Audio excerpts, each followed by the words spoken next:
Hi, it's Splinterverse. Welcome to another episode of D&D New Releases, where we offer first impressions of new third-party products for Dungeons & Dragons. We cover up to 20 titles from Dungeon Masters Guild and up to 20 more from DriveThruRPG each week. The titles are presented in alphabetical order by site, and all of them are linked in the video description. Purchasing the books using those links helps the channel, but you can also support us by purchasing one of our best-selling books. We've got lineages, suitable for any setting, as well as optional lineage rules in our Van Richten's Librum of Lineages. With our Potions Unlocked book, we have over 100 pages of material to take your potions to the next level in your game. Our Feywild Companion offers 150 pages of Feywild fun for players and DMs. Also, our book Fizban's Vault of Draconic Secrets contains over 50 pages of dragon-themed player options, including a subclass for each class, and much more. Please support the channel by purchasing our books using the links in the video description. Before we talk about this week's new releases, let's talk about our special exclusive discount this week on all our media channels at Splinterverse. It's a Pesto Publications bundle, including all the titles from Spencer Hibnick and Pesto Publications. So there's 4 different titles, all for $5, which is a crazy good price. I mean, that's like 63% off. So you're getting all the publications that Pesto Publications has released for 63% off in a bundle. So let's look at what all's in there. So you've got the Fantastic Ooze spells, which is 12 ooze-themed spells to melt your opponent's armor off with things like Corrosive Bolt, or you can trap your enemies in a Fatal Surprise with Gelatinous Wall. I mean, how cool are those? Those are referencing a lot of classic monsters, and look at this fun art here on the cover. And there's all kinds from Agar Eyes all the way down to Zenadia's Questionable Feast, where you can summon an edible fruitcake for healing. So even a healing spell in this book, and it's normally $2.95, but you're getting it for way less than that. And it's 8 pages. Then you've got the Spell Shaper Wizard. Turn fireballs into cubes and bend lightning bolts around corners with this geometry-themed subclass. So you've got normally $2.95, again, going to be way less than that. 6 pages on this subclass for wizards. So it's showing you here some of the things that you can do. So it's got Shape Spell. You can strip a spell down to its raw power and change the shape you use to project that power. When you cast a wizard spell with a casting time of 1 action and an area that is a cone, cube, line, or sphere, you can choose to substitute that area for a different 3-dimensional shape in the same row of the spell shape conversion table. You can also substitute circles and squares for other 2-dimensional shapes using the same table. If a spell's area is smaller or larger than the values on the table or has a shape that's not on the table, you can't use the ability.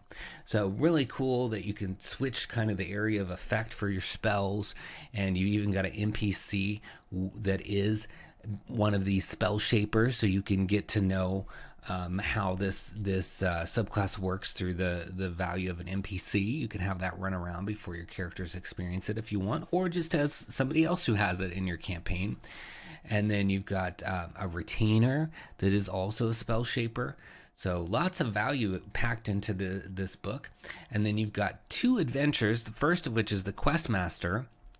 It's a comedy show that pits 5 teams of adventurers against a series of ridiculous quests for 5 to 8 levels there. And it says join the comedy show, which is fun. And it says it's inspired by a one-shot. It's a one-shot inspired by the British panel show Taskmaster. So, you know, the Brits have a lot of really fun quiz shows and stuff. So this is cool that it's kind of inspired by that. And you get to compete against other teams, which are presumably, you know, NPC teams like the Star Scale Kobolds, the Unnecessary Umlauts, and the Guild of Friends and Cult of Cult, to try to win the game. So you'd have your players in this one shot going against those other teams, which could be just really fun and different. It's 16 pages, normally $4.95, but you're going to get a huge discount on that. And then lastly in the bundle, you've got the Blighted Bronborough. It says a ghostly bird kills all who hear its wails, solve the mystery to end the threat before it strikes again. And it's for 2nd level players, or characters I should say. And it's got the monster, of course, and then 2 new magic items and a sea shanty.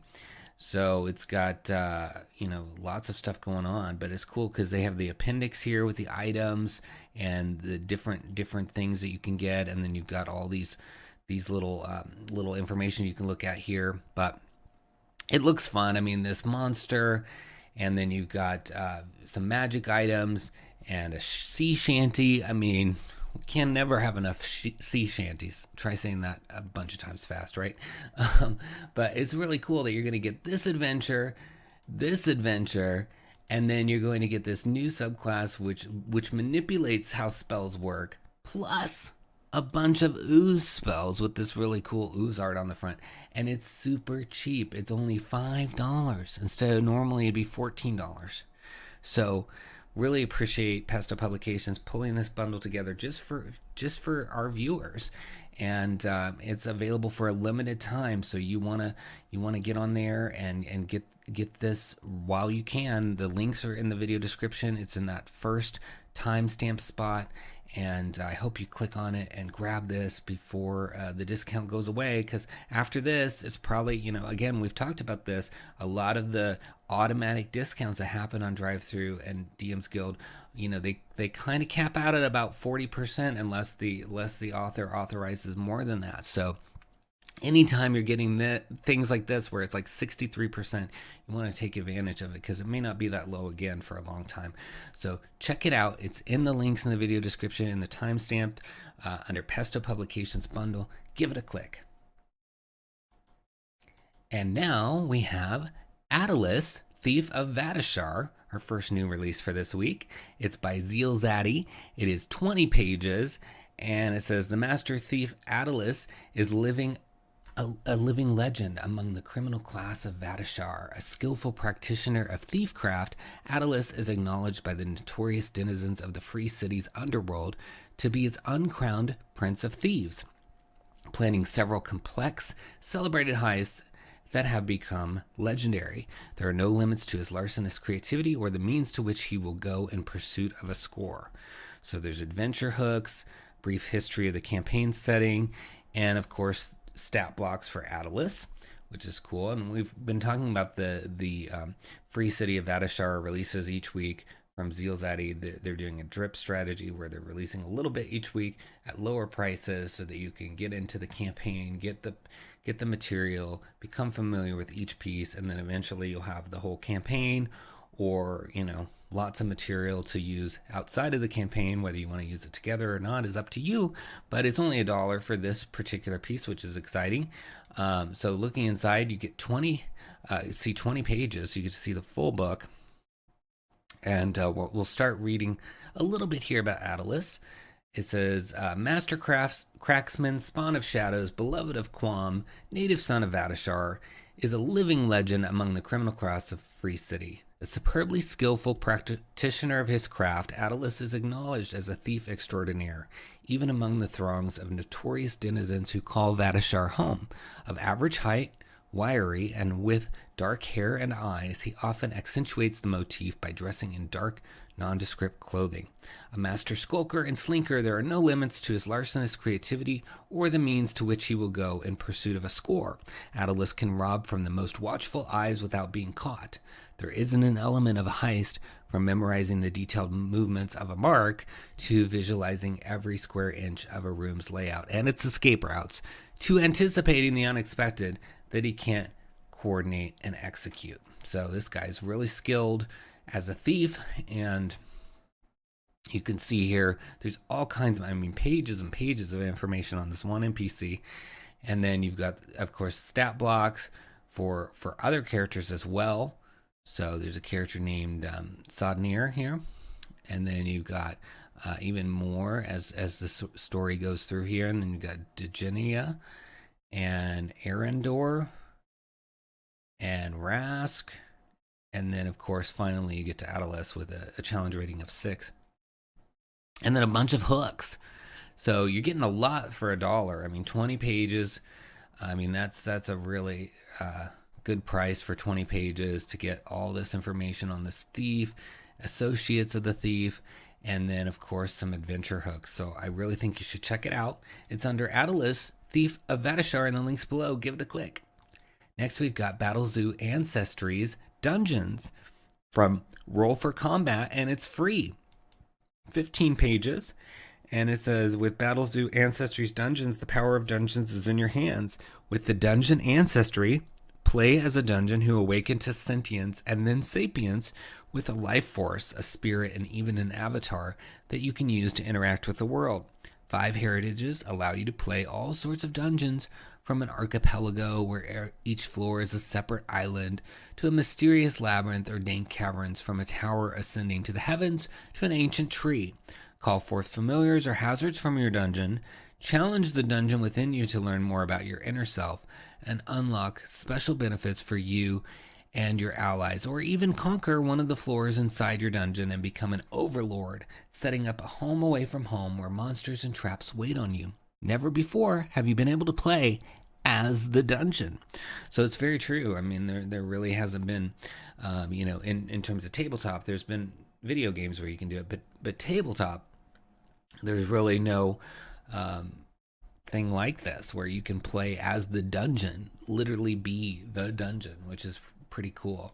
So you've got the ancestry here that you can play, and this is for Pathfinder 2nd edition, by the way. So it says, while originally synonymous with a jail or dungeon or prison, the word dungeon has come to mean something altogether more dangerous and expensive. Ancient labyrinths filled with puzzles, traps, and monsters, mystical towers stretching into the sky above, cavern systems echoing, and the sounds of distant danger. All of these and more are considered dungeons. A dungeon has the power to mean just about any natural or artificial complex full of treasures and dangers. But to you, a dungeon means even more than that. A dungeon is also who you are. And then it's got all the information here. And then it's got your physical description, all this information on your speed, your languages, traits, etc.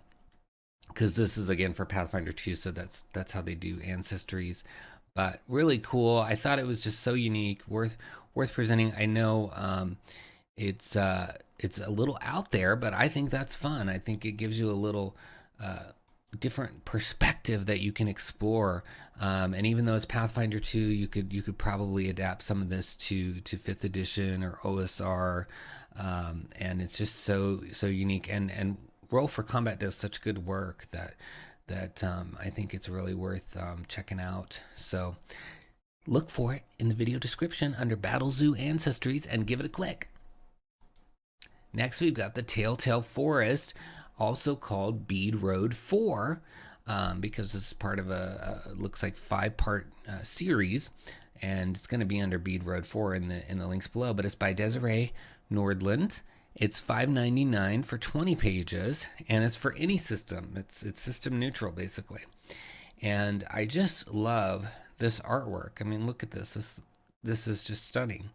It says, the team and the caravan they travel with has reached 𝘽𝙤𝙘𝙤 village, but the road through 𝘽𝙤𝙘𝙤 forest has become dangerous. The spirits are away and will lead you astray. Shall you wait with the caravan, or should you leave and take your chances with the forest? So look at all this fun little artwork. I'm pretty sure the author is a miniature painter as well as an author from what I saw previously. So looking inside, it goes into like what even is this, and then how kind of the adventure is supposed to play out. And I mean, look at this map, so beautiful. I love how it looks 3-dimensional, like these little name tags are just floating above the map. You've got all these little hexes that appear to be hand painted, and then down here you can see the water. And let me just zoom out so you can see kind of the whole effect. Really cool. But I love this little sort of water edge here, these cliffs with all this stuff going on. Really nice. Such a beautiful job. And then it goes into the story, and what I liked about it when I was looking at it previously is that there's a lot of like quotes of like, this character shows up and then says this thing, which I think is cool. I mean, it's a little different than you're used to, which is like, read this box, right? And so I thought that was also very distinct, and you know, the art alone makes this worth it. But you've got all these different characters. And so it says the objective this time is to pass 𝘎𝙤 Forest, preferably alive. It appears as a short adventure, but the point is to make the team a bit confused and stressed out about if they should stay or leave the village, and then make them confused in the forest. They will have to fight to find a way out. And then you've got story act 1, and then basically questions they could ask, like, why can't we travel through the forest? And then someone says, the forest has a local name, the Telltale Forest. When the spirits are awake, they'll lead you astray. And it says, can we go around the forest? I don't know those lands. As far as I know, there are no roads through at or any other place. So kind of setting up again that tension and making you say, oh gosh, can I go or not? Should I try to go around? What do I want to do? And so get that anxiety going in the party, and then they finally have to deal with it. And so then the innkeeper is more than willing to give a group of involuntary tourists an idea about the site. So here's another question.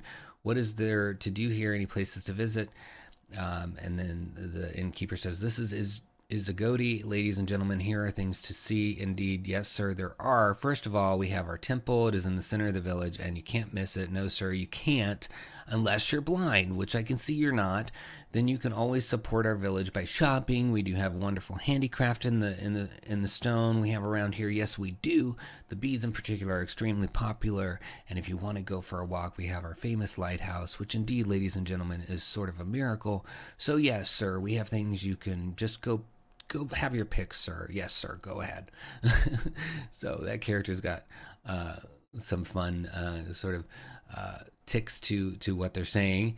And then, breakfast morning 2, when the members of the caravan meet the next morning, Versaluna Madura declares, I will not sit here and wait much longer. If those so-called spirits have not gone silent tomorrow, I will go anyway. So again, heightening that tension.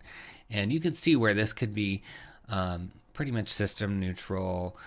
There's a lot of things in here. You've got the forest and various locations detailed, and then you've got 5 different endings, different characters, the tiles used for the map, etc. So lots of fun. And again, I think the artwork is so nice to look at. So for $5.99, I feel like you're getting a lot of cool stuff. So check it out under Bead Road 4 in the links below. Give it a click. Next, we have the Book of Many Things, and it also has a subtitle, The Snidier Cut, or reference to the Snider Cut of court, for Justice League, of course. And it says, Decidedly Laughable Collection by Kevin Glissing and Samurai Sheepdog. It's $14.40 for 70 pages for Pathfinder 1. It's got 11 ancestries, 4 classes, 15 pages of archetypes, feats, and class options, and then rules for cuisine along with almost 100 recipes. And it says, do you want dinosaurs? Because this is how you get dinosaurs. It's a hilarious compilation of player options that combines requests from around the internet with some of the best and worst memes and tropes you can think of. Run, run, run as much as you want with the gingerbread people. Be an always helpful when you're paying attention, or join every shattered world's greatest spies as an agent elite, or cook your way to glory as a culinarian. For the right money, you can even become a premium character. So there's some parody stuff in here, even parodying video games, it seems like. So you can see here's a lot of the ancestries and heritages, the classes, archetypes, character options, cuisine, etc. So the classes, it says the agent elite is one of the world's foremost authorities in spy work. With the right team to back him up, he can take on any threat that comes out, and comes out most of it okay. And then bards can study the pompatus of love as a Maurice, and battle chefs and culinarians can master their skills as culinary champions, hibachi chefs and iron chefs. And then you've got new general feats like expert packing method, pinball wizard, and quarterback spiral. So really cool. And then there's even a bundle down here, so check that out if you're looking for it. But yeah, I mean, if you're into like the parody stuff, if you're into like stuff inspired by video games or memes, this is going to be right up your alley. The preview is going to look a little different because they do have a publisher preview, so Just want to explain why that is, but I love publisher previews. Gives you a really good look at stuff. So you've got here the Always Helpfuls, which is the name of this ancestry or race. All the different traits for it, and then you scroll through and you can see some more cool artwork in here, and then you've got your agent elite classes and the culinarian down here with that fun artwork. And then you've got the intern. So tons of fun stuff in here. Let's read a little bit about the intern. It says, have you ever wondered what it's like to do all of the grunt work?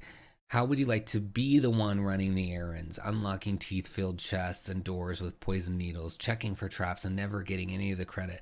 Then you, my friend, should play an intern. Interns are a crucial part of any efficient, money-conscious team of adventurers. They go to the trouble of killing the last bugbear after the party's killed the rest, carry the party's equipment, and make sure it's clean and properly distributed once you get back to town, all for nothing more than the knowledge that you're probably appreciated by at least one of your allies. It's the perfect job for a fledgling adventurer just out of adventurer's college. So, yeah. Parodying real life there, you know, what it's like to be an intern and having to do all the stuff nobody else wants to do. So I like it. Lots of random things in here and 70 pages of goodness, and lots of memes and things that you can, you know, smile, laugh about, and actually play in your game for something fun. I mean, look at all these cool little images even of the different things that are possible with this. So check it out under Book of Many Things in the links below and give it a click. Next, we have Cold Iron, an adventure by Tabletop Totality. It is $8 for 63 pages, and it takes place in the fantasy world of Dracuva. It's designed for the beginning low tier of gameplay, so levels 1 to 5. And it says players will start either in the small settlement of Port Cassoon or upon recently arriving to an area nearby.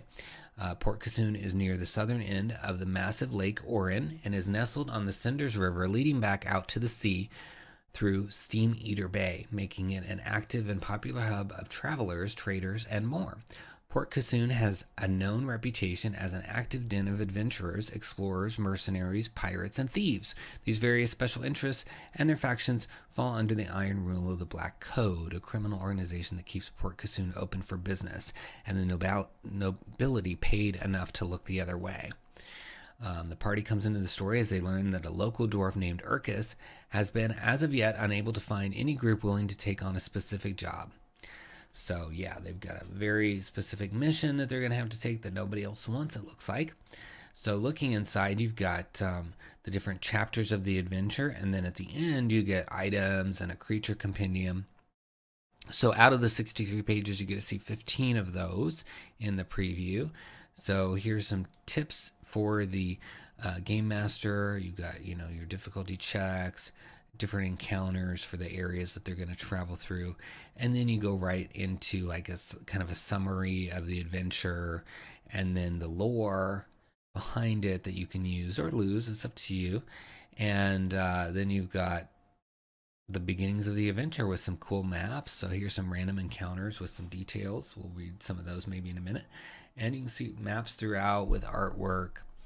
So it looks like a lot of fun, a lot of work went into this. You can see some, and that looks like a really fun map. Some of it's hard to see because, you know, DriveThru has to put the little sample file in there so people don't steal everything. But which is, I'm glad they do that. I'm just saying some of it's harder to see, but that's okay. We need that little stamp. Okay, so up here at the beginning, we've read a little bit about Port Cassoon, so let's read some of the random encounters. It says a wagon overburdened with wares and spices has broken down when one of the wheels lodges in a street drain and breaks. The distressed owner says it wasn't an accident at all, that they heard laughing voices and saw glowing eyes from the street drain. That's cool. That could go a lot of different directions. I like that one. Another one, a large barrel of Kasuni wine breaks free from its bindings in the back of the cart that was traveling uphill. The barrel thunders down the street towards businesses and pedestrians if it isn't stopped from freely rolling. The barrel is 4 feet tall and 30 inches around with iron banding to make it more sturdy. So that could be a fun little challenge too, is how's the party going to bring that to a stop before it injures people. And yeah, you've got some fun maps in here. Lots of stuff going on. And I mean, it's 63 pages. So 63 pages for an adventure is pretty cool. And I like the location of Port Casoon. Looks like you could do a lot. Even just those little encounters seemed really fun. And this artwork on the cover is pretty cool too. So check it out under Cold Iron in the links below and give it a click. Next we have Dreamkind by Diego Pisa Artworks, and it's $6.99 for 58 pages and 5th edition. And it says it includes short stories, adventure hooks, and setting information about the world of dreams and nightmares. Includes the Dreamkind race and Dreamcaster sorcerer subclass, new spells, feats, items, and nightmare creatures. So let's look inside. You've got just the fun artwork continues, and you can see it goes into the race and then various other things, all the way down to some adventure hooks at the end. So lots going on. You get to see 9 of those 58 pages. So we'll read about the Dreamkind in a minute, but I'm just scrolling through so you can see the really cool little borders, artwork. You know, Diego does really good work in terms of art. So let's zoom in here. And so we're going to read about the Dreamkind, which is a new race. Some individuals are invisible, not because they have the power to occlude the sight of others, but because they simply don't have a place in society, either because they are different or because they are simply unwanted. Invisible people, though, are not just abandoned individuals living on the street. Many are invisible within even their own homes, asking for help in a language only they can understand. But there are others, those with a love so great in their hearts that they decipher that language and reach into their hearts, giving those lost souls shape, allowing them to exist. These are the only people who can see a soul elemental. So very cool that there's like this creature that this I guess race can see, and then you've got like a short story about all that, which is so nice. I love when there's extra stuff like that.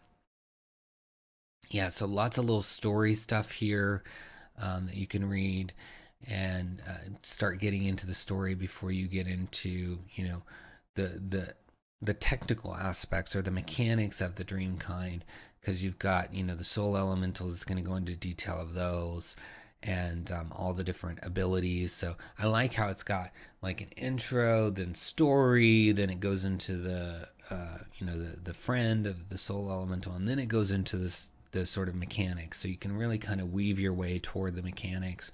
Yeah, of course you can skip there, you know, if you have the digital file, but I think it's a nice way to kind of ease into a new race for 5th edition too, is to really have that story to sink your teeth into. And then you've got all these cool adventure hooks at the end and beautiful artwork from Diego.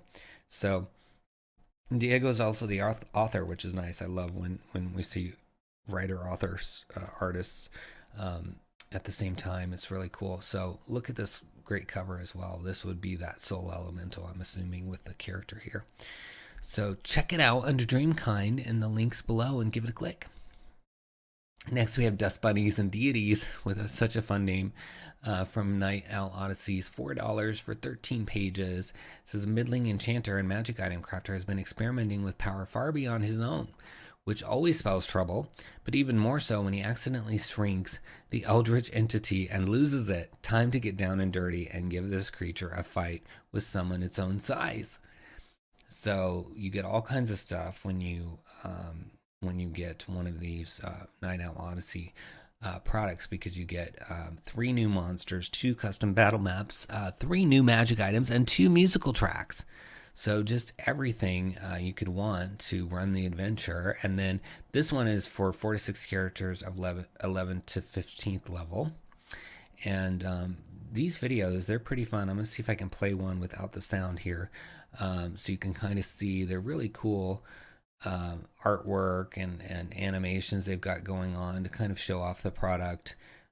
All the different things that come with it. They don't have a full-size preview, so we can't really look at that, but you can see, like, here's one of the tokens, and how everything looks, because you're going to be shrunk down, right? So having this stuff where you're miniaturized is pretty cool. You can see the different magic items that they've got.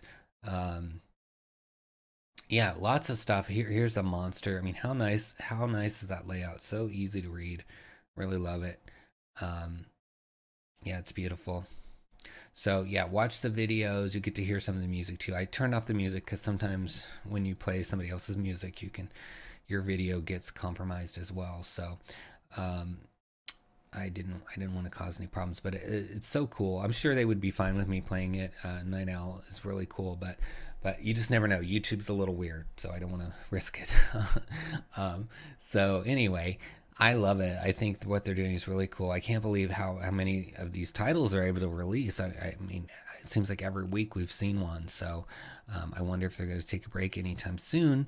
But I mean, look at this cover. Even it's obviously created for this. I mean, they're shrunk down. They're going to have to go through this adventure here, and it's really cool looking. So I think you should look for it in the video description under Dust Bunnies and Deities, and give it a click. Next, we have Extreme Encounters, Weather and Terrain, Water from Mage Gate Games, and it is $3.99 for 28 pages. This is part of a series they've been doing where they're covering hazards and damage types and just how to infuse those into your environment or your terrain to make it more of a character, make it feel more otherworldly or fantastical. We've covered most of the volumes in this series, and I think this is the last one, but you know, there's spirit, there's earth, there's all the different types of damage have their own book, and you know, all the different types of environment. You know, I think fire is another one. I mean, they have a lot. Here's the spirit one down at the bottom here. You can see it, but just tons of stuff that you can look at, and has unique little hazards and terrains for you. So like in this one, you've got the Fog of War, which is magical terrain, and then you've got beach, rocks, or sand, which is non-magical. So it's both magical and non-magical, which I appreciate, because sometimes you just need help making a beach feel like it's a living, breathing thing. I mean, this isn't a video game. This isn't VR where you can literally have your players see it, right? You might be able to do a map that helps, right? But having these mechanical things as well as a little bit of descriptive stuff to help you sell that this is truly a water environment in this case, or whatever acid, you know, whatever one we're dealing with in the series. But this one is on water, and so the first one is called Fog of War. And it says, this is an area permeated by dense supernatural fog. Color may be gray or a color of your choice. It may be the work of a god of water or the byproduct of a congregation of cold, fey, water, or undead creatures such as fey, ghosts, merfolk, or water elementals. Or it could be the result of an altar, artifact, idol, or relic. So all sorts of reasons you can cause this area to be this way. And remember, with all of this, you can be in a place that doesn't have a lot of water. Maybe it's a desert, and then all of a sudden go into a different hex or go into a different area, and now it's like, whoa, there's all this water, or there's all this acid, there's all this spirit, whatever it is in this series, and then, you know, spring it on the party, and then that alone will be magical. Like, how did we go from a desert to all of a sudden we're in this fog of war, you know? So you've got all kinds of things like recognizing the danger, dispelling the magic, difficult terrain. It says any creatures that rely on sight who attack creatures more than 5 feet away risk hitting their allies if they miss. If the GM rolls an ally could conceivably be hit, then the attacker must roll a new attack against that ally. And multiple allies could even be hit. And then you've got ranged attack penalties, lost in the fog. Anything dropped in the fog is lost unless you devote 1d4 plus 1 rounds trying to find it. And then you also have to succeed on a perception check. Once the fog dissipates or is removed, of course, you can get those items back. So, and then it's got a boss fight idea, terrain anchor, like it could be connected to an altar, artifact, idol, or relic. So, you know, just giving you every little thing that you can do. You got wind fizzle here. Whenever a wind-based spell or spell-like ability is cast, a caster must make a arcana or religion check, and if it fails, the spell fails. So unique to the area, different things that you might experience. So very, very important to have options if you're going to DM, and I think this is really, really cool. So check this one out. Check out the whole series. have it in your back pocket, have it in your arsenal. The prices are really good. I mean, it's what, $3.99, and you get all these different terrains. And hopefully, if when they finish, they'll do a bundle that has all of them. That would be really cool, so that you can get all of them together. And I like this a lot. So check it out under Extreme Encounters, Weather and Terrain, Water in the links below, and give it a click. Next, we have Fate's Clouded Gaze from Grimm Press. It's $9.99 for 39 pages. Authors Xavier Bates and Ryan Langer. And it says it's a multi-floor dungeon crawl optimized for 4 to 6 players of 3rd level. Huxley has always been a quaint and peaceful town. Farmers, merchants, artisans, and other laborers have come together in the good times and bad, fostering a sense of camaraderie and intimacy in the relatively secluded town. But in the last few months, several people have gone missing, vanishing in the middle of the night, never to be seen again. Moreover, a religious organization called the Foretellers has set up outside town, claiming to be gathering alms for the poor and asking for prayers and donations to aid their cause. Many of the townspeople, however, are not convinced, as the disappearances and the establishment of the Foretellers coincide with each other. Now, after a series of well-known adventurers have failed to solve these mysteries, can the adventurers succeed where others have failed? So you get, it says, every room is filled with encounters, combat, social, or riddles, and GM narration. 5 floors, each represented with printable battle maps, grid and no-grid versions, 11 magic items, 4 unique monsters, and you can see here already some of the layout. So yeah, lots of flavor text. I love when each room of a dungeon or module has flavor text. It doesn't mean you have to read it, but I like that it's there and gives the DM options to read it if they want to. So very, very cool.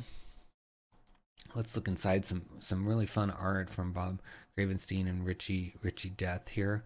Yeah, you can see the content. So it's broken into 5 chapters, and then you got a bestiary, magic items at the end, and intro. So yeah, we'll read some of this in a minute, but I just want to kind of scroll through, let you see. You get to see 15 pages, which gives you a pretty healthy preview of the 39. So you can get a good feel for it before you purchase. So let's zoom in and read a little bit here. So this is the good news. After being approached by a traveling missionary of the Foretellers who told of a great evil coming to end the world, the party should be given information on where to meet the order and aid in saving the world. A portion of monsters used in this venture are corrupted by the void monster's alien magics. They use the statistics of the mentioned monster in the appendix. So there's this void monster in here. So let's just read the entrance flavor text. As you descend into the arched entrance of the Foretellers' temple, you see what used to be the sewers of an old town. Pristine water ripples through the pseudo river as a swarm of quippers dart back and forth in the 10-foot deep channel. 2 guards dressed in flowing purple robes that glisten with starlight greet you. Hello, are you ready to learn your destiny? So that's an interesting intro. Normally you expect the guards to be like, what are you doing here? You know, that kind of stuff. And instead they're sort of, hey, are you ready to meet your destiny? And you can see they've got lots of maps in here and stuff. So looks like it could be a really fun time. And as I said, it's for 3rd level characters, so get a lot of use out of this one. And it's under Fate's Clouded Gaze in the links below. Give it a click. Next we have Grim Fey Grimoire, a compendium of monsters, magic, and mayhem from the courts of the Forgotten Fey by Hack Shack Games. $3.95 for 23 pages. Author John Cronquist. It says, once upon a time, fairy tales were told not as trifles to entertain children, but as a warning. Straying from the path in the woods wasn't a playful misdeed, but a quick and brutal way to meet your end at the claws or teeth of creatures born of shadow and hate. On the edges of the glades, where the shadows stretch longer than the time lasts in a day, dwells a darker and wilder force. There, the woods grow hard and cold and draw death from the ground instead of life, their black roots drinking deep from the wells of many worlds. This is the home of the others, Fey lost and forgotten by the fairy courts and their kingdoms, who dwell on the borders between dreams and death. The Grim Fey Grimoire is a collection of monsters, magic items, trinkets, and a new necromantic-themed druid subclass, all designed for low-tier level 1 to 4 characters. So very cool, and it's also part of another book called The Weathered Well, so you might want to check that out, see if you want that whole book. But it's got 13 new monsters, 12 new magic items, and that fully playable subclass. And then you can see some of the new monsters down here, the new items like the Staff of the Herdsman, Sweet Tooth, Fate's Folly, etc. So let's look inside. So yeah, I mean, the Feywild is just always popular, and there's lots of books out there now that get you into the Feywild, and you can have whole campaigns that are just in the Feywild. Don't even go to the material plane at all, or maybe you start there and then you spend the rest of the campaign in the Feywild. So it's nice to have a bunch more creatures and things that you can involve in the Feywild.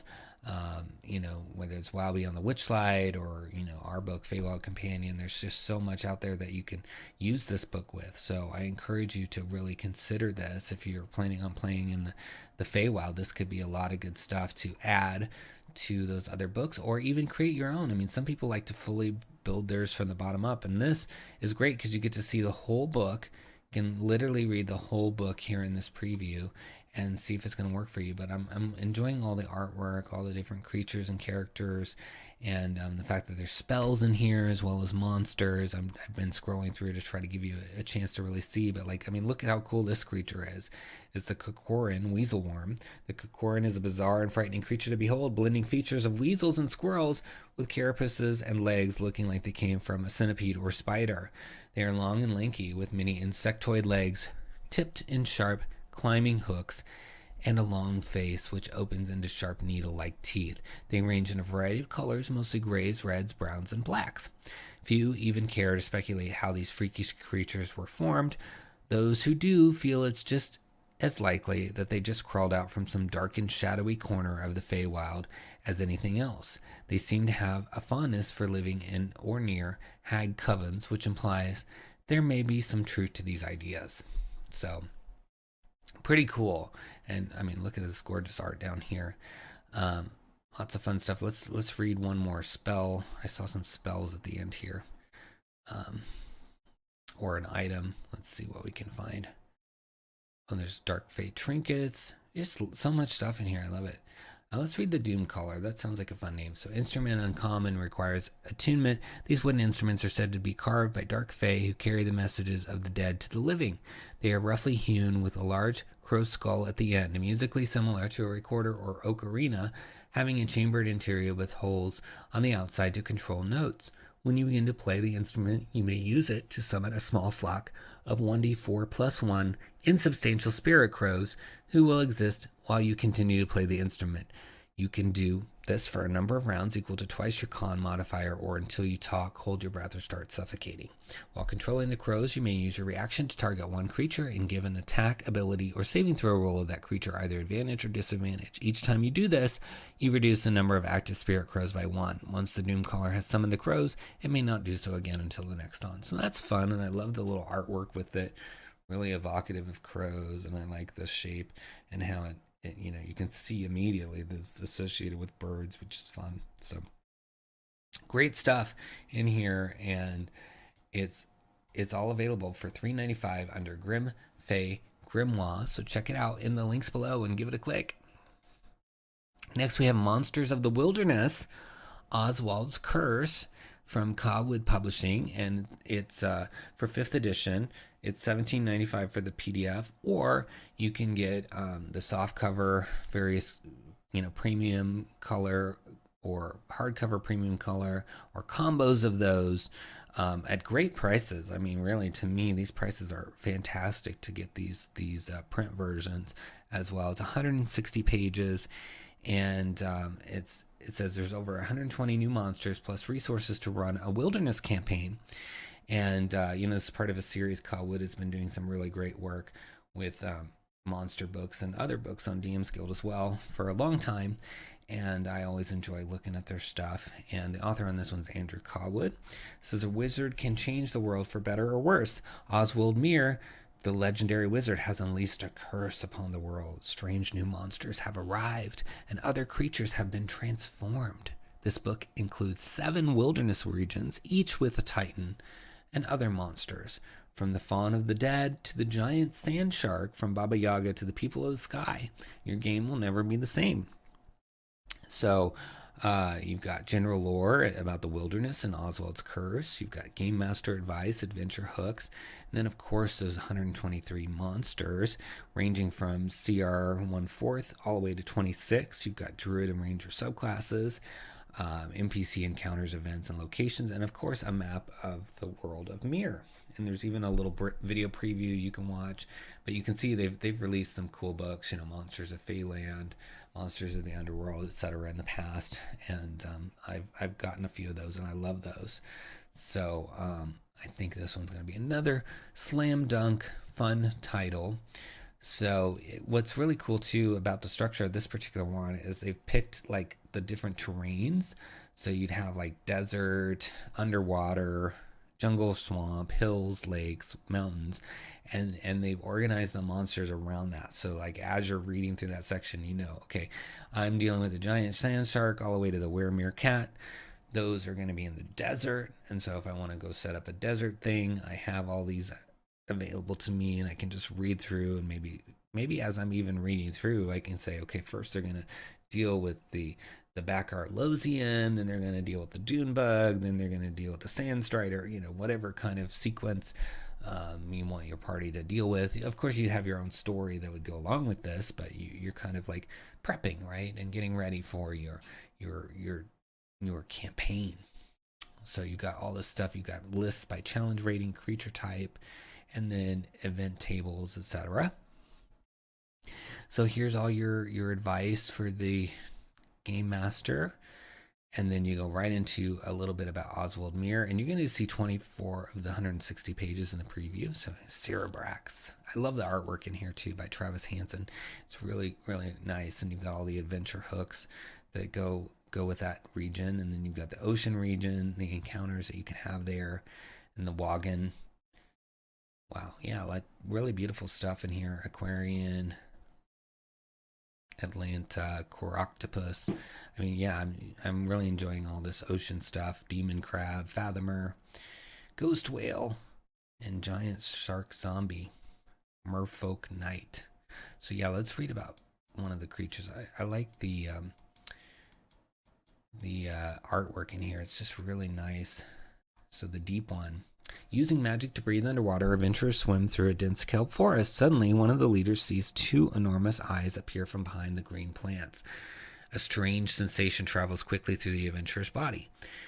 The deep one crosses through its underwater rift gate into the ordinary world. It has powerful magic, and it can affect other creatures miles away. The strange aberration schemes to take control by enthralling those in power. So it's a huge aberration, and it's a challenge rating of 14.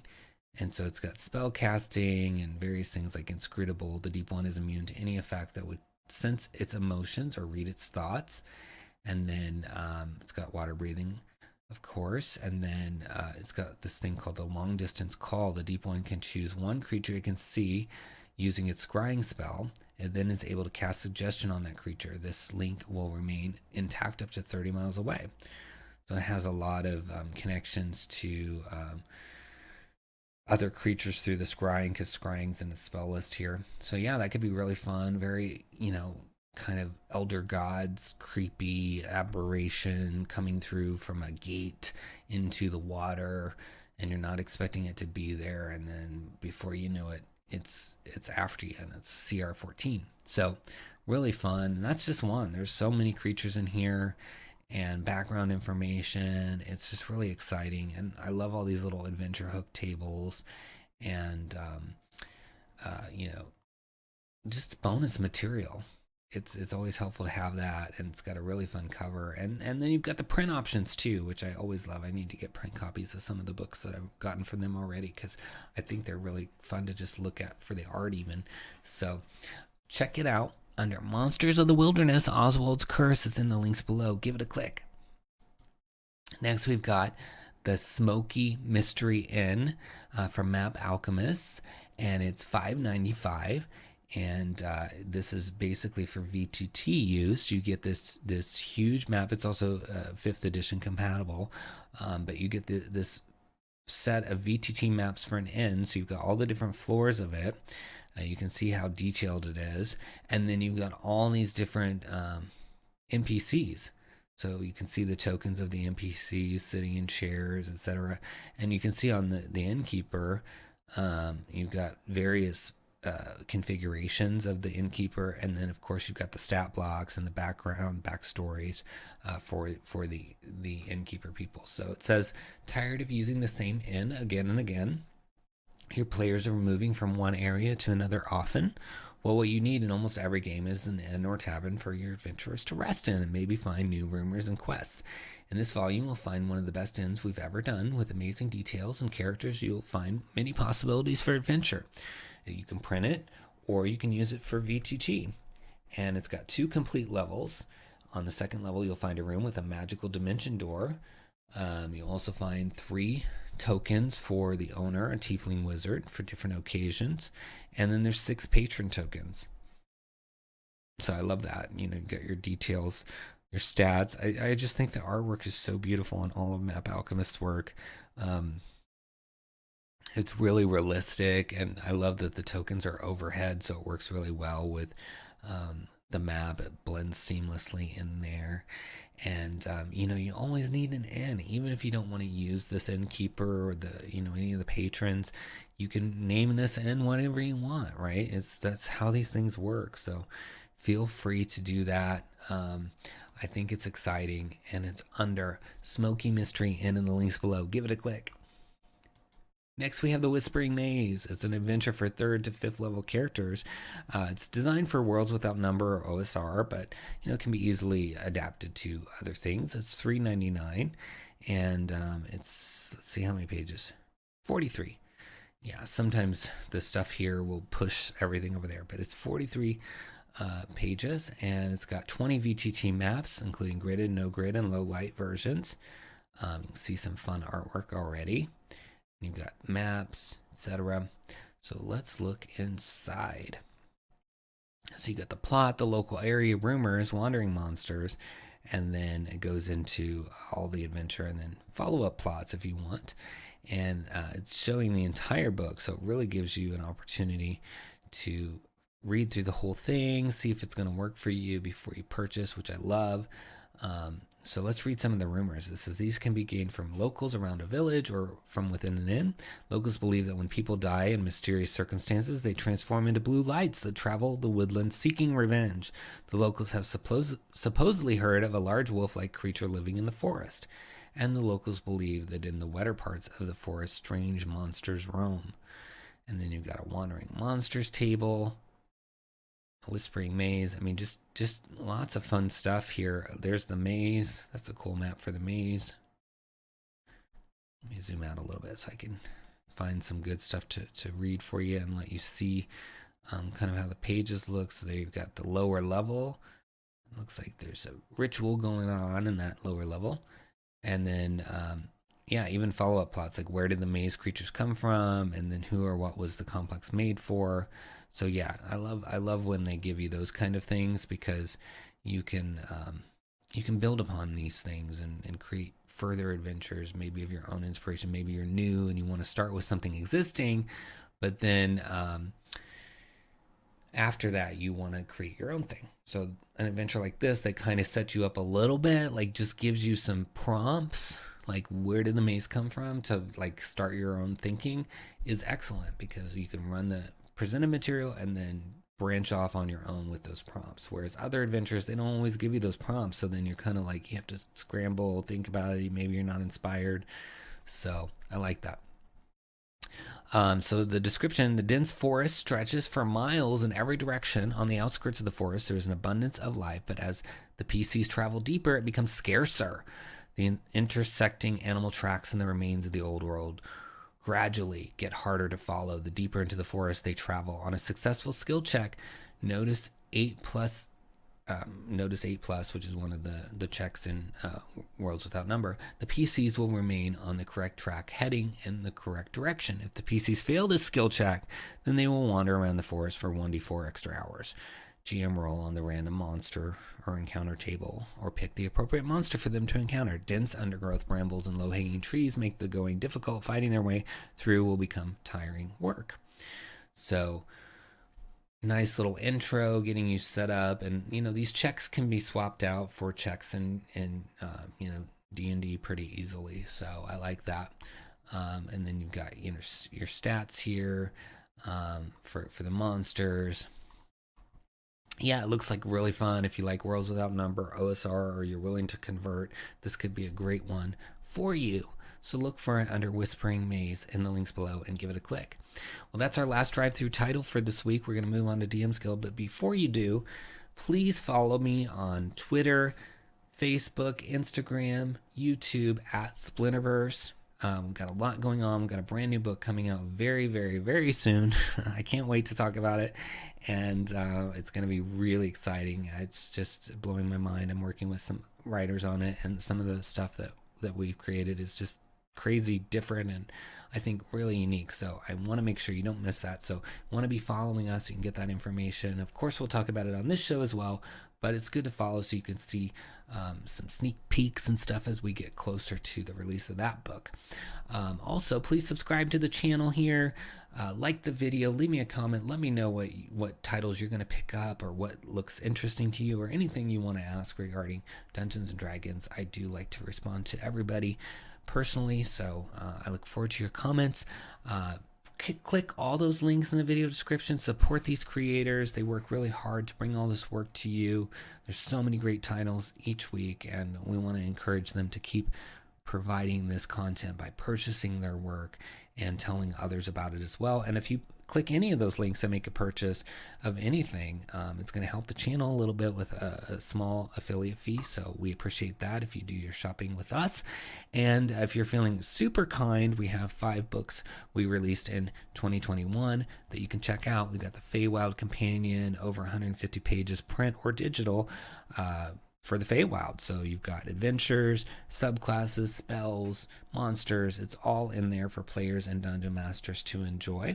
Then we've got Potions Unlocked, which is over 100 pages in digital or print on demand with VTT maps of potion locations, fully stocked vendors, tons of new potions with short stories for each one. Then you've got Fizban's Vaulted Draconic Secrets, which is lots and lots of dragon-themed stuff, a subclass for every single class that's dragon-tied. So if you've always wanted to be a dragon-themed barbarian or sorcerer or warlock or any of those, you're going to have a dragon option available to you. You've also got spells, horde magic items, anything you can think of that players would want, and even things for DMs are in there for dragons. And then we've got Ben Richten's Librum of Lineages, showing you how to integrate lineages into your campaign with some optional rules, as well as 4 very unique and different lineages, unlike any that you've seen out there or that have been published since. So you want to check that out and get that unique conflict-driven lineages into your campaign, and they are suitable for any setting. Plus, we have Secrets of the Draugr, which is another book, and it's focused on a mysterious race that is a hybrid of the Duergar and Drow, and they have some interesting fortune-telling methods that you can recreate at your table, as well as these really cool deities that you could use outside of the race as well. Plus, you get the race and other things around it, including some sample stat blocks and adventure hooks. So check all those out. Those are also linked in the video description, and it helps support the channel as well as future books by purchasing those. So thanks so much. Now on to DM's Guild. Our first DM's Guild title this week is Arcane Opera Presents Les Abominables, which has kind of got a parody cover of Les Miserables, a famous musical for musical theater. And it says it's a comedic one-shot adventure, and it's by Ellie Lynn. And I love this little quote on the front. It says, impersonating extras during a magical musical theater rehearsal. Sensational. And it's for characters levels 2 through 4. It's only $2.95 for these 16 pages, which is, I think, a really good price for something so original. It says, disguise yourselves as theater extras and plunge into a backstage rehearsal in this comedic one-shot. One of the leads at the Arcane Opera is a doppelganger thief, and the rest of the crew have some eccentricities as well. Oh, and the play is Les Miserables with Yetis. This humorous setting rewards investigation, role-playing, creativity. And of course, we said 2nd to 4th level, takes 3 to 5 hours to play, and has VTT maps, screen reader, accessible PDF, and printer-friendly version. And you can view the entire module in the preview mode, so definitely worth doing that. I love when that's a possibility, because you can really check out if it's going to work for you. And I was preparing the video, and I noticed this note right here at the top. I love it. It said, this one-shot took 3 years and 4 ground-up rewrites.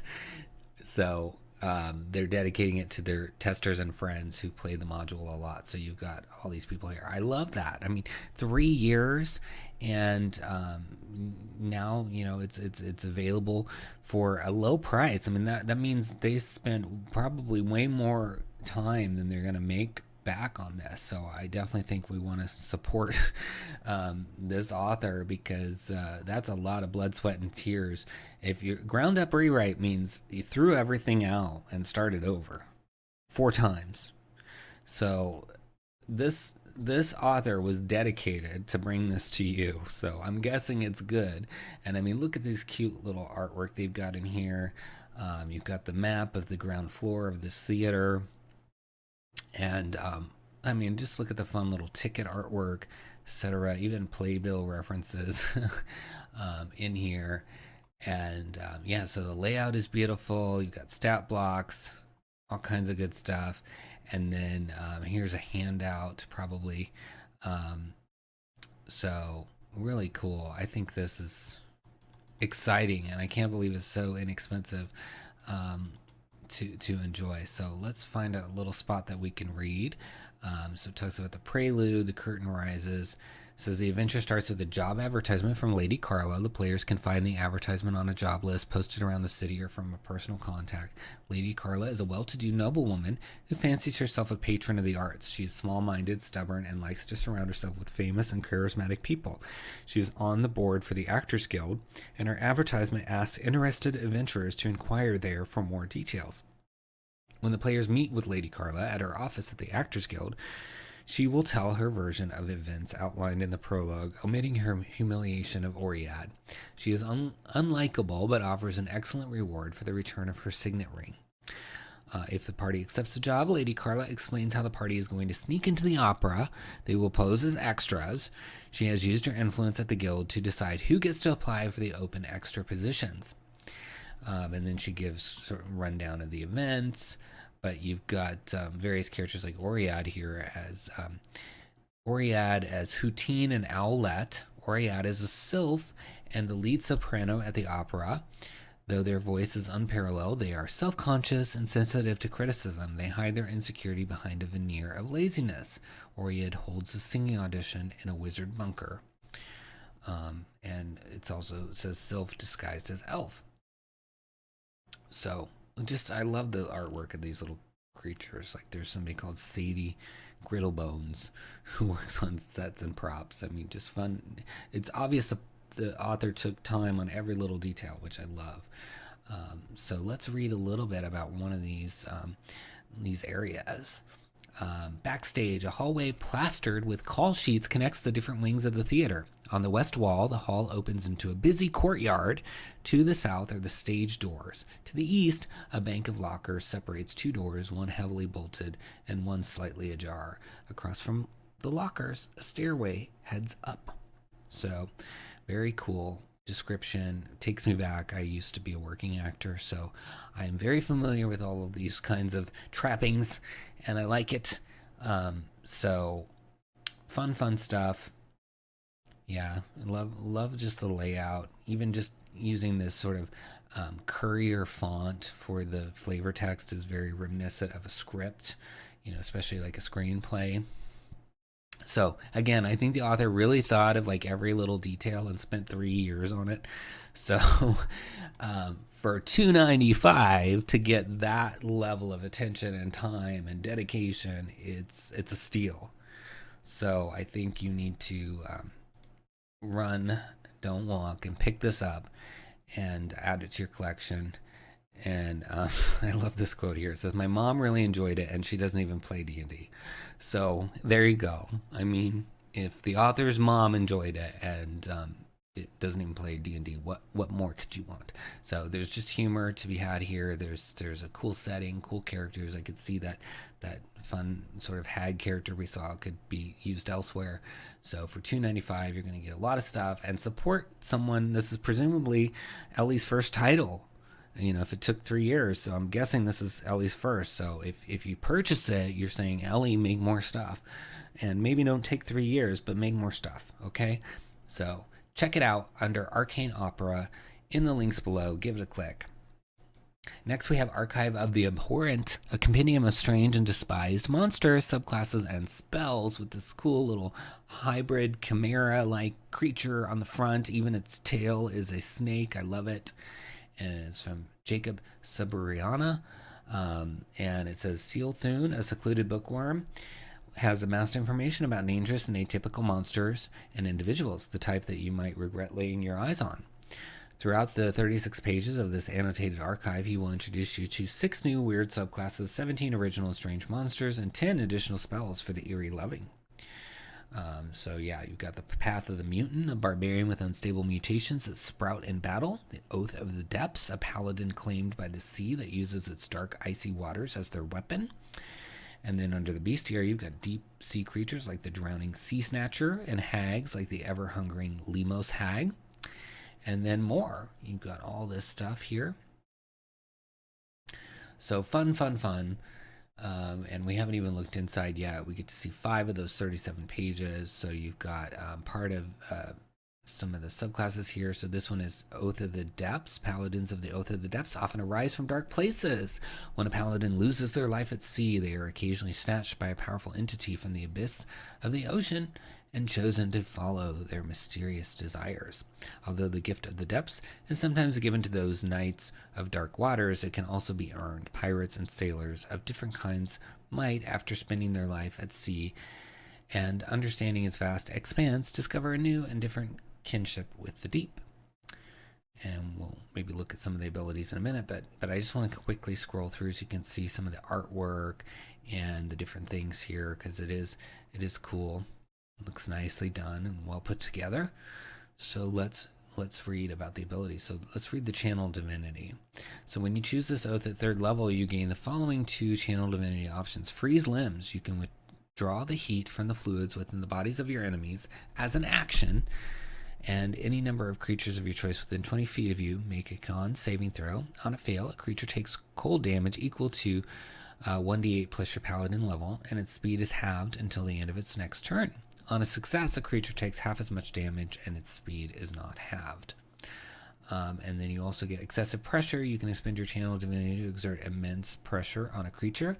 As a bonus action, you concentrate the pressure of the depths into your weapon.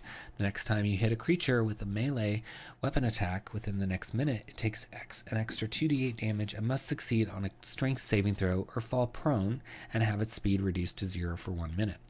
The creature can repeat the saving throw at the end of each of its turns, ending the effect on a success.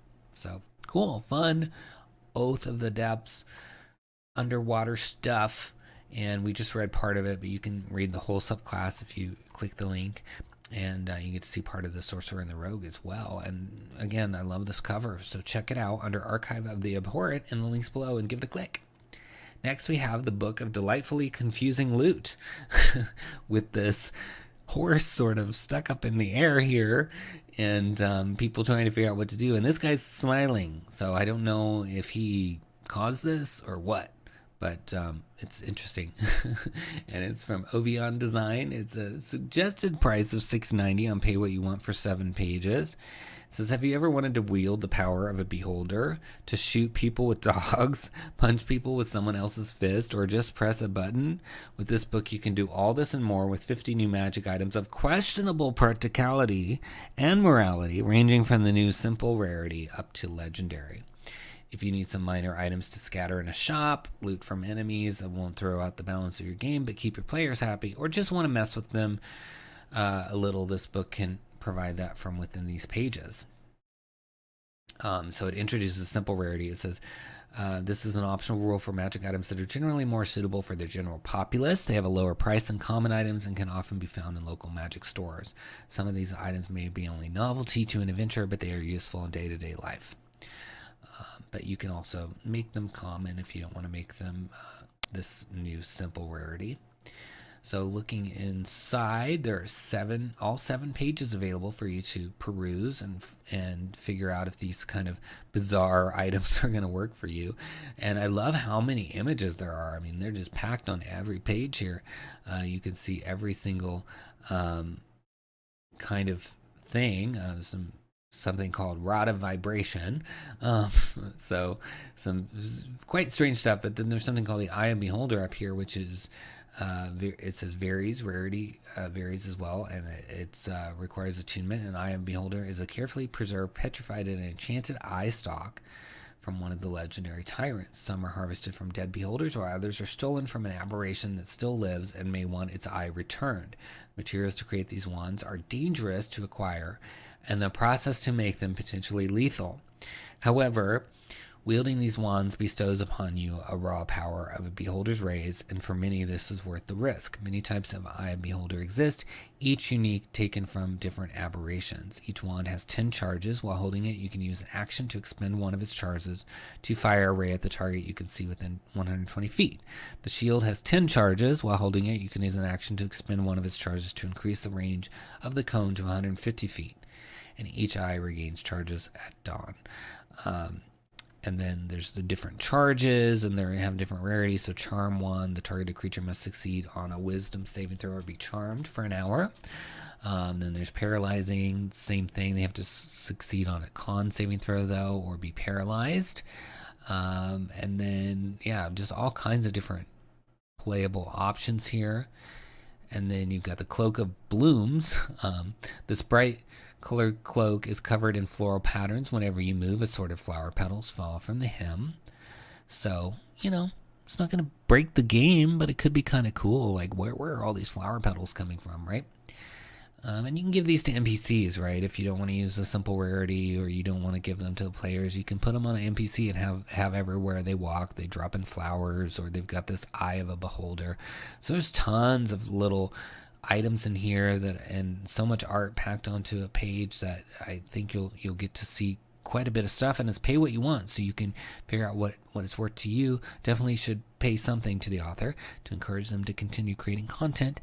But you also get this awesome horse got stuck up in the air picture with it, which is fun.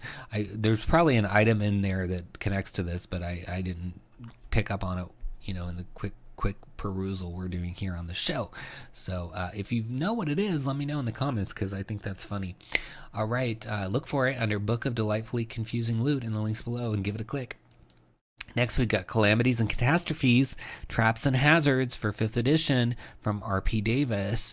And it's got 20 new traps. It says, watch out, there might be traps. Carefully and gingerly make your way through an ancient dusty ruin, lest your head be separated from your shoulders. Examine a treasure chest's lock in the most minute detail, looking for a poison needle. Feel the pulse of a magic in a glistening gem. Is it because it's a magical artifact, or because there's a magical ward on it that'll turn you to ash if you touch it?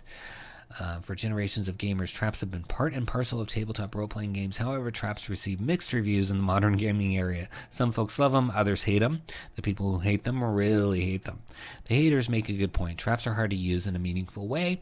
It's hard to keep the game from bogging down, where the characters examine every tiny thing minutely before doing something like opening a door, all because Kevin's fighter got killed by one several sessions ago.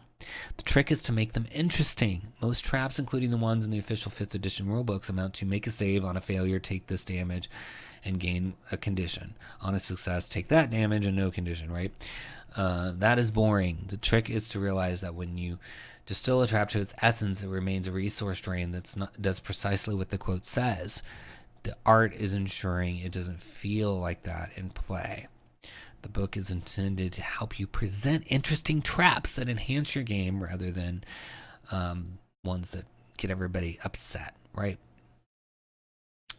So yeah, I love the concept behind this book. Definitely could see where, you know, people have issues with traps, and so having something that makes it not a pain is great. So you get to see 7 of those 14 pages, so half the book. And let's see, so it talks in the beginning, it talks about how traps in play, detecting and disabling, and it's got save DCs and the damage severity by level.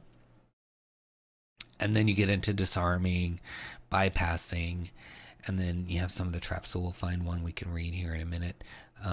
There's one called Consuming Gas of Vengeance. It's a simple mechanical trap. If you catch several of the adventurers in this one, you've just launched a new quest for a cure. It's not designed to be immediately fatal or even damaging. Rather, it affects a victim bit by bit until they finally die. Place it on a treasure hoard along with a cryptic warning like, "May those who violate my inner sanctum wither and die. My vengeance is final." When a creature steps on a hidden pressure plate, green rancid smelling gas shoots from pressurized tubes cleverly embedded in the trapped object, which could be a chest, doorway, or whatever. The trap activates when more than 20 pounds of weight is placed on the pressure plate, causing the item to release a cloud of gas in a 20-foot radius sphere. Each creature in the sphere must make a dangerous con saving throw. On a failure, a target can't regain hit points, and its hit point maximum decreases by 10 for every 24 hours that elapse. If the effect reduces the target's hit point maximum to zero, the target dies and its body turns to a pile of mold. The effect lasts until removed by the remove curse spell or other magic. Countermeasures: a successful perception or investigation check spots the pressure plate, as well as thin film of greenish mold on the floor and walls. Wedging an iron spike or other object under the pressure plate prevents the trap from activating. Stuffing the holes with cloth or wax prevents the gas contained within from launching. So, and then it's got a variant for putting it on a throne or something. So I like that. It's not so heavy on the like, oh, you take this much damage and you do a save and you get this condition. So it definitely moves away from that pattern that the author talked about in the catalog description. And that's what we need. We need variety. We need options. People have been playing this game for years, right? We need surprises. We need to be able to mix it up, make it different, not the same old, or as the catalog description also said, get somebody so paranoid about traps that every single door handle gets checked for 10 minutes and then they move on. You don't want that situation. So check it out under Calamities and Catastrophes and bring some new traps to your game. It's in the links below. Give it a click. Next, we've got College of Fashion by John Bryant. And it's $2.95 for 5 pages. It says, confidently present yourself with perfect outfits and demoralize your enemies with stinging critiques as a College of Fashion bard. Your flair can inspire your allies to even greater heights. And it's got a custom background as a fashion designer and a custom NPC using the subclass, which I always love that. So you've got, get to see the whole book here. And so we're going to look at a little bit of the abilities, but I wanted to first show you how cool that the artwork is, and that there's always this NPC at the end here, which is so nice to have to support you implementing this subclass. You can demonstrate it with this NPC. You can have it be a comrade of the person who's got the College of Fashion. Maybe they train together, so if you want to have that connection, not sometimes people from characters past are just family members, right? Well, why not appear from college, basically? Even though it's maybe not technically a college, but a similar kind of feeling, right? A past school chum. So you've got all these abilities. So we'll read one of the higher level ones. So, and then you've got the background here, which is also nice. So, Critical Eye, 6th level College of Fashion feature. Demoralizing others with merciless critiques is your specialty. As an action, choose a creature within 60 feet of you that you can see. That creature makes a wisdom saving throw against your spell save DC. If it fails, it has disadvantage on all attack rolls and saving throws until the start of your next turn. Once you use this feature, you can't use it again until you finish a long rest. And then for 14th level, the confidence of you exude from your fashion inspires others longer. When a creature within 60 feet of you adds one of your bardic inspiration die to its ability check, attack roll, or saving throw, you can use your reaction to encourage the same creature again, giving it a bardic inspiration die without expending any of your bardic inspiration uses. You can use this reaction a number of times equal to your charisma modifier, and you regain all expended uses when you finish a long rest. So yeah, fun. Like the artwork, like the concept. I mean, fashion seems to be a pretty good area for the bard to express themselves. So yeah, check it out under College of Fashion in the links below. Give it a click. Next, we've got Curse of Strahd Companion, Chapter 11, Van Richten's Tower, from Wyatt Troll. It's $2.95, and it is 27 pages. And you can see some beautiful artwork awaits you inside. And so far, you know, we're on Chapter 11 here, or or Companion 11. So let's see, Book 11 is. I'm not sure if I'm following this map properly, but anyway, it's focusing on the Van Richten's Tower part of Curse of Strahd, which is really cool because by zeroing in on just Van Richten's Tower, that means this author is really giving you the prep just for that part and in such rich detail that if you have this, you really don't need anything beyond the original adventure and this to make sure that everything is ready to go. So it says here, it's your comprehensive guide to running Curse of Strahd. It dives through every chapter and incorporates the Mithril best-selling module, The Wedding at Ravenloft, as the campaign's climax. And it overhauls Van Richten's Tower. So the Shadow of Ghazan, the Spirit of Ghazan, Archmage, Lich, and Architect of this tower cannot find rest. Punished and humiliated by the dark powers, the Lich has been reduced to a bone claw and imprisoned in a shadowy demi-planar prison overlapping the tower. As the adventurers explore the tower's magic, they risk releasing Ghazan himself. In the wake of defeat, the Chapter 2's special events, Esmeralda's Retreat and Pack Attack, have been combined into a more streamlined and worthwhile event. Dramatis Personae, a handy guide detailing all the characters featured in this chapter of the campaign with advice and variants, areas of note, an in-depth overhaul to the tower's barren areas, replete with new and better flavor, new lore, and new loot. And all kinds of other stuff, magic item description, monster stats, DM notes, etc. But again, this is designed to maybe fix some of the parts of the module that are challenging or not as interesting, and really just give you supplemental stuff, and ultimately leading to this really cool other module that is Mithril. Mithril takes a lot of sales to get to, so that's really, really cool. So looking inside, you get to see 9 of those 27 pages. Looks very clean layout, really Ravenloft looking, which I appreciate. And yeah, you can just see quite a bit of the Dramatis Personae here, and variants and revisions, and then you get into the Shadow of Ghazan down here. So yeah, just scrolling through, it looks so nice, right? Really well done. Let's read about the Shadow of Ghazan. So the tower is haunted by a spirit that Rudolf Ben Richten himself would not dare traffic with. Ghazan himself, the archmage that achieved lichdom and earned even Strahd's admiration, is trapped in a shadowy realm attached to the tower, and he hungers for freedom. The storyline requires the implementation of the variant, the Shadow of Ghazan, described above. Ghazan's freedom is tied to the state of his tower. As his wards are powered, so too do his chains weaken. If the adventurers utilize the tower's amenities, wards, and treasures, they will inadvertently loose the Bone Claw, who returns to the material world. What Ghazan doesn't know, and Van Richten suspected, is that the dark powers themselves have imprisoned Ghazan. They did not cause his self-destruction and degradation into a bone claw, but sequestered him to that shadowy realm for their own amusement. It amused such malefic forces to humiliate such a mighty wizard. And then it goes into the abilities of Ghazan, and then it says finding the wand. We'll read a little bit of the flavor text for that.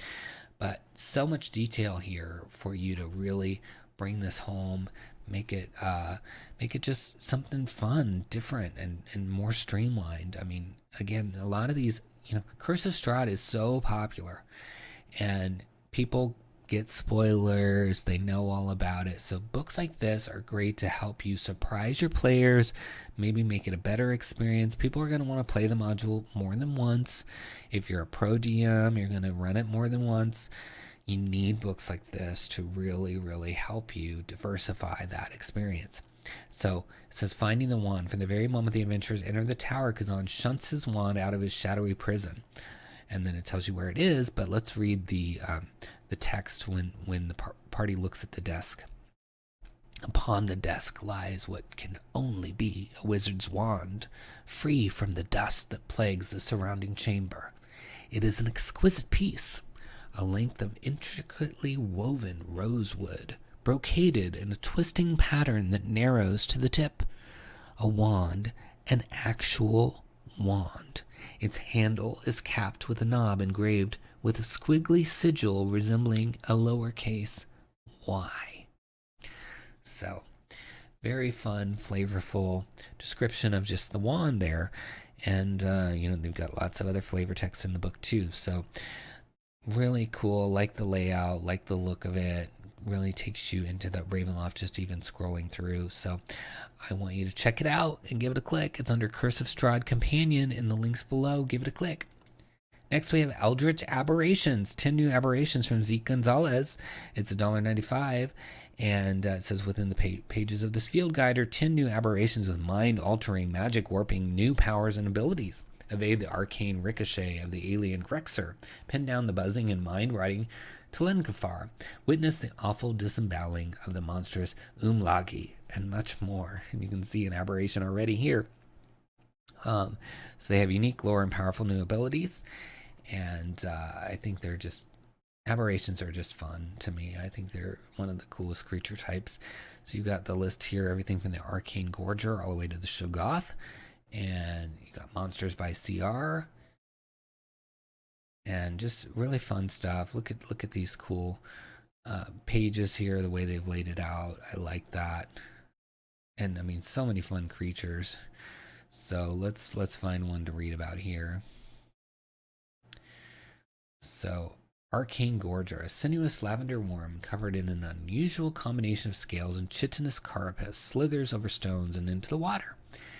It stills, sensing your presence, and turns to look back at you with a face like putty left to melt in the sun. Spines flare from its sides, and the tentacles hanging limply beneath its chin rise to point alarmingly in your direction.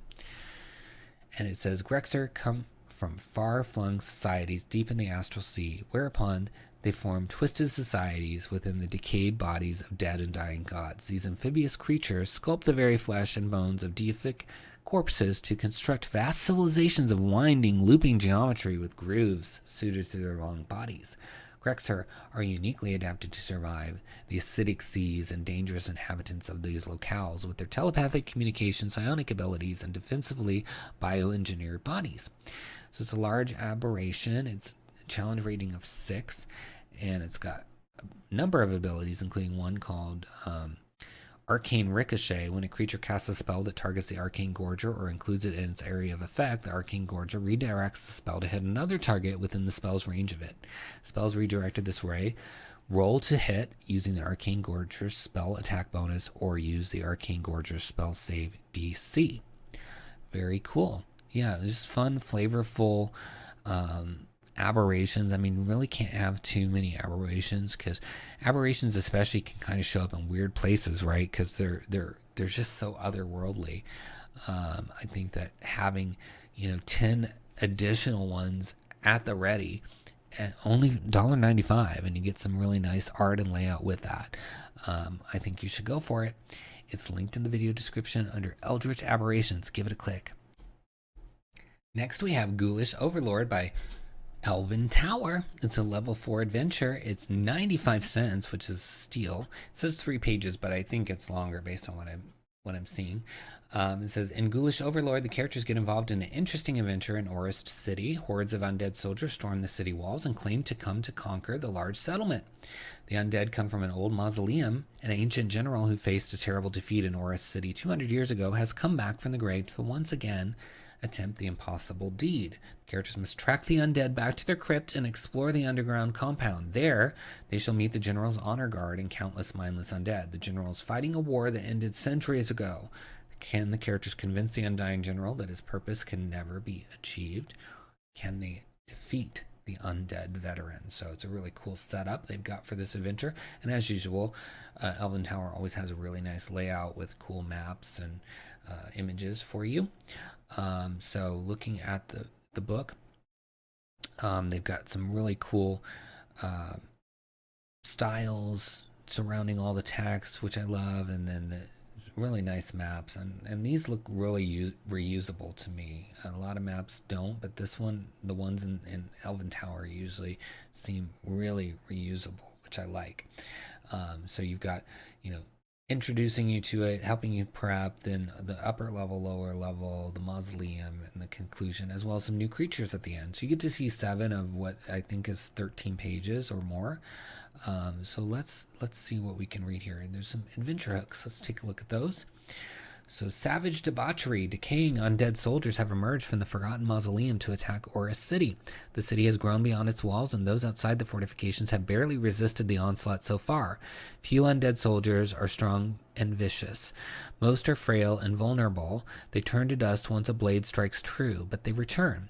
The dead keep coming. The city officials offer a bounty of 1,000 GP to mercenaries willing to track down the undead and put a stop to their endless assaults.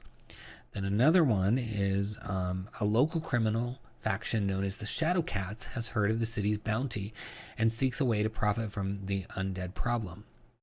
The leader, a rough woman named Anya Falarg, thinks she can find a way to control or make an alliance with the undead to strengthen her faction's position in Orist City. A mage has advised her that while the undead appear to be mindless, there must be a controlling force behind them. She sends a group of adventurers to strike a truce with the Ghoulish Overlord. So I love these because they're both so different.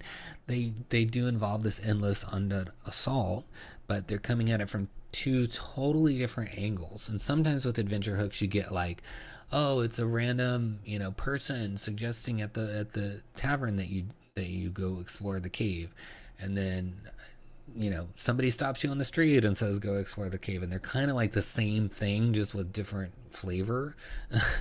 With these adventure hooks, and I see this a lot with the Elven Tower stuff, they really are trying to make them distinct, and I like that because even if you don't use all those hooks, you can either reuse them in other adventures, or you can blend them together. Like, this Shadowcats organization, Anya Falarg, those could be behind the scenes or background things happening while the first one's happening, where you're working for sort of the city guard or whatever, right?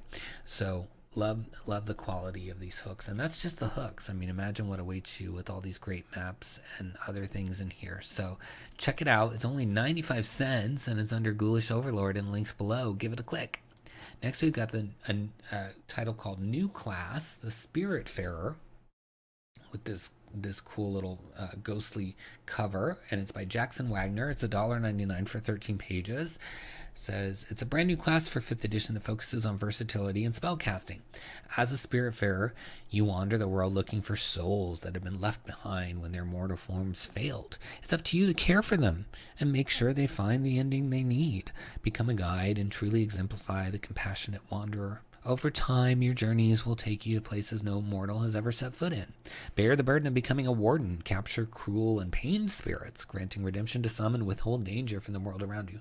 Or go one step further as the Avatar and meld your very soul with the spirits you carry. The truths found between life and death are only visible to those with eyes on both sides. So those 3 subclasses that we just kind of read for this new class sound very different, which I like. I like when subclasses make the core class seem like something totally different, like almost like a totally different class. So very cool. Looking inside, you get to see 6 of those 13 pages. So I'll just scroll through so you can kind of get an idea. And it's quite a bit because you get to see several of the subclasses here. Looks like all of them. And then of course you have the intro. So it says Spiritfarers are wanderers who find their purpose in guiding others to their final resting place. No matter the world, some souls will be left behind when their mortal bodies fail. The reasons are endless, but almost all remain due to some unfinished business or unlearned lesson. Left to languish, these spirits can turn harsh and bitter, bringing destruction upon the living. Spiritfarers exist to maintain a peaceful relationship between the living and the dead while preventing the creation of harsh and wrathful souls. This means carrying spirits they come upon with them, acting as both teacher and student. Spiritfarers tend to stay away from masterfully destructive spells and lean towards illusions and enchantments. And let's see, active passion, they learn from the entities that they carry with them. And then let's see what some of the abilities are. So they're a spellcaster, and they come with all kinds of spirits. And here it says spirits known, and you get a list of those, how many as you level. So you're going to learn about those. You learn the Speak with Dead spell. At 3rd level, you choose your spirit focus, so that's your subclass. You gain 1 new spirit, which doesn't count towards your spirits known when you get the ornament. And then there's tattoo stuff. And then, focusing in enhancement, 11 level, your connection to your spirit focus improves. And then it's got 3 sections, your ornament, your weapon, tattoo. Okay, that's kind of cool. So then that gives you kind of 3 little smaller buffs each level, because you've got the ornament, weapon, and tattoo. So that's an interesting way of breaking out a subclass feature, or I guess a class feature, because it's 11th level in your class here.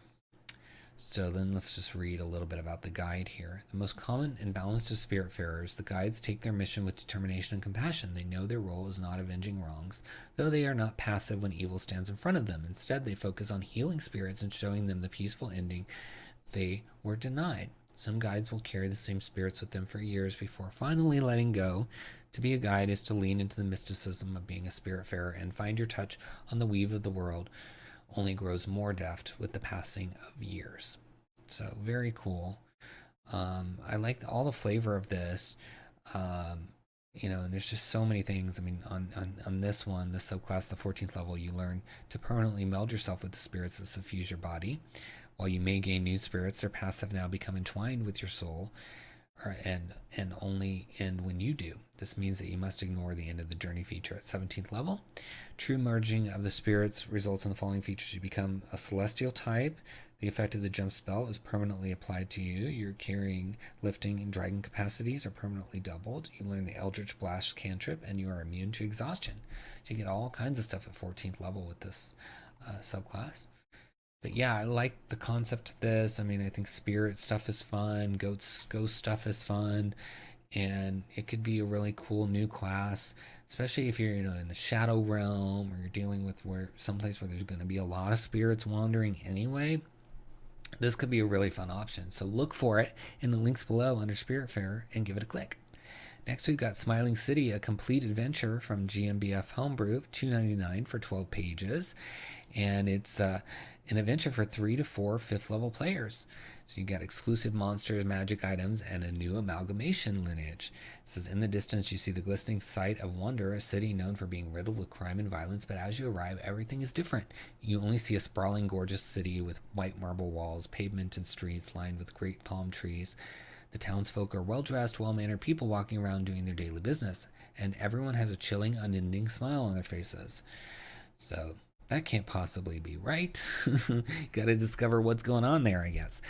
So there's magic items. There's the new lineage, which is a collection of souls trapped inside one singular form.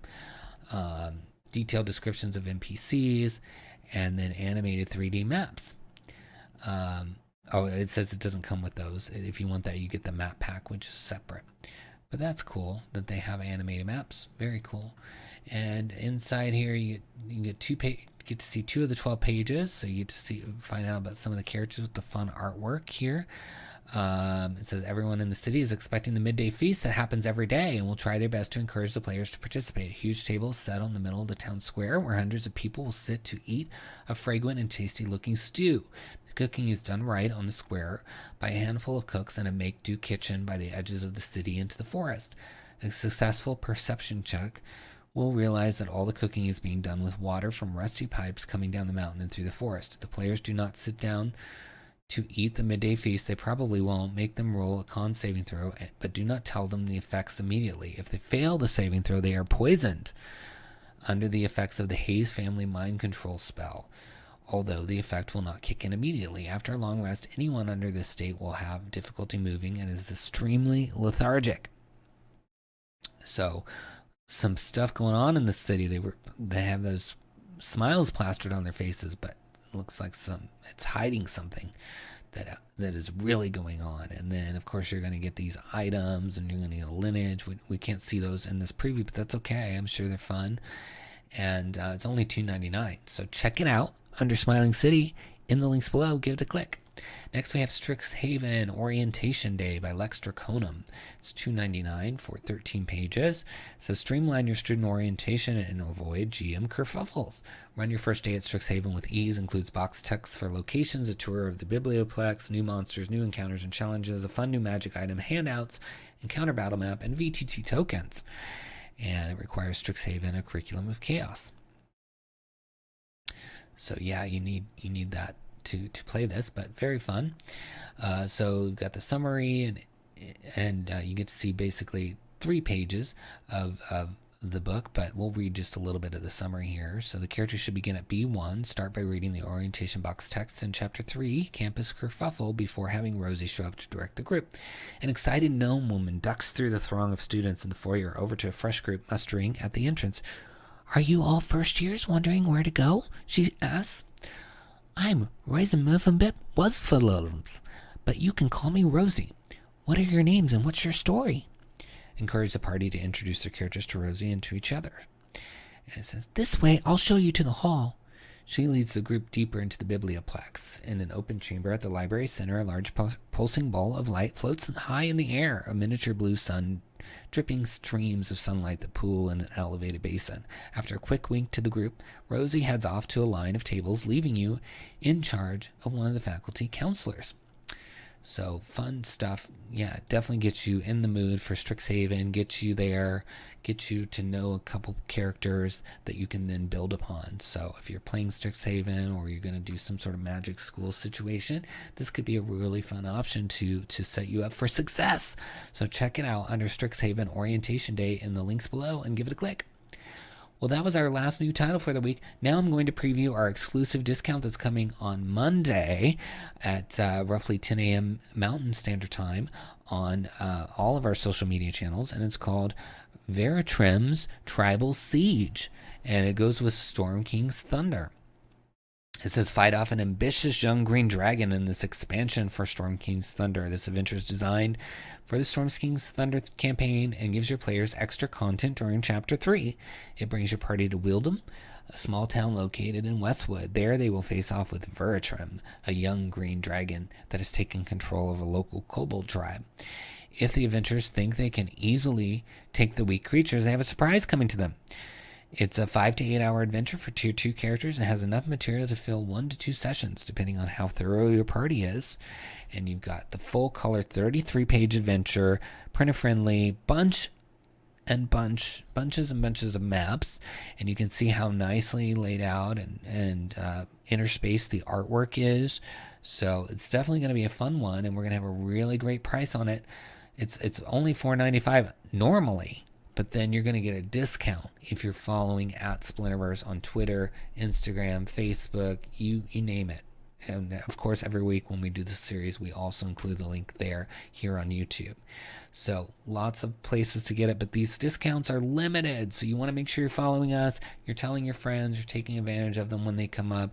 I mean, again, a lot of these discounts are higher than you're going to get on just automated site-wide sales. So take advantage of them while they're here. Lots of quality stuff. These creators, this one's T.M. Van Dalen, are being kind enough to offer these to you. They love you guys. They want to share the goodies with you. So let's show the support as well by purchasing these exclusive discounts. So stay tuned for this one next week on Monday. Make sure you're following. Grab it. Take a break at work. Order it on your phone, whatever, and grab a copy of this cool adventure. So thank you so much for watching. Please subscribe to the channel, like the video, leave us a comment, let us know which titles you're going to pick up. And if you're thinking about picking up titles, click those links in the video description. Support these creators and the channel with a small affiliate fee every time you click those links and make a purchase. And also consider the Splinterverse media books. We've got those listed as well, and that helps the channel not only continue, but helps us make more books for you to enjoy in the future. So check those out, and I really appreciate all of you that watch and support this, as well as all the great creators every week. I'm excited to see what you have coming out next. So keep it up, keep going. I know it gets hard sometimes, but just stick with it. It's worth it. We all want to see what you have got in store for us with your future titles. So keep going, and until next time, happy adventuring.